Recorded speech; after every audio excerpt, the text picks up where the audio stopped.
And welcome back. Sticker shock at the pump is hitting California drivers harder than almost anywhere else in the country. Gas prices here are pushing $6 a gallon, well above the national average. And while the war in Iran is playing a key role, the debate at our state capitol is once again turning to California's own policies. 17's Capitol correspondent Eitan Wallace has more on a new bill aimed at adding oversight to policies impacting your wallet, and he shares why not everyone is on board.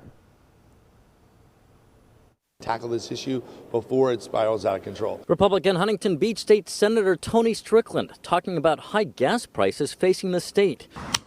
Latest data from AAA shows as of Friday, the average price for a gallon of regular unleaded gas in California will cost you $5.92. That's about $1 higher than this time last year, 2 cents higher than last week, and roughly 60 cents higher than last month.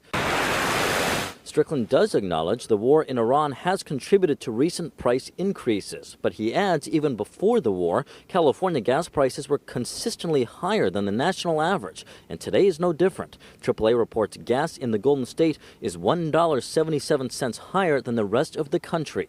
That, in part, says Strickland, is due to California's 61-cent per gallon gas tax, but beyond that, he says drivers also pay an additional 42 cents per gallon tied to climate regulations from the California Air Resources Board, regulations the board says are needed for cleaner fuel and lower emissions, but opponents say they drive up costs for everyday drivers. Affordability crisis. A lot of what's happening in terms of rising the cost in California are these regulations from unaccountable boards and agencies. That's why he says he's pushing a new bill requiring regulations passed by the Air Resources Board and other agencies with a price tag over $50 million to come up for debate in the legislature before they can be approved and take effect. We're bringing back accountability. Look, if you don't like the job I'm doing or my 119 other colleagues here in the legislature or Governor Newsom, you can vote them out. But you can't vote out these unaccountable boards and agencies.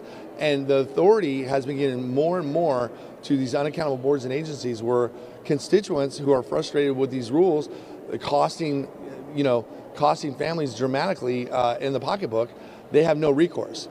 What I'm trying to do is bring back accountability so now we have the final say. But Air Resources Board Chair Lauren Sanchez defended her agency and its climate regulations, arguing they protect the environment, help California meet its climate goals, and transition toward a green economy. Our climate progress is economic progress. It's economic opportunity, and we want to make sure that California remains at the front of the pack and continues to deliver the progress and the benefits for all of our communities. And Strickland's bill is scheduled to be taken up in committee on Tuesday. At the state capitol, Eitan Wallace, 17 News.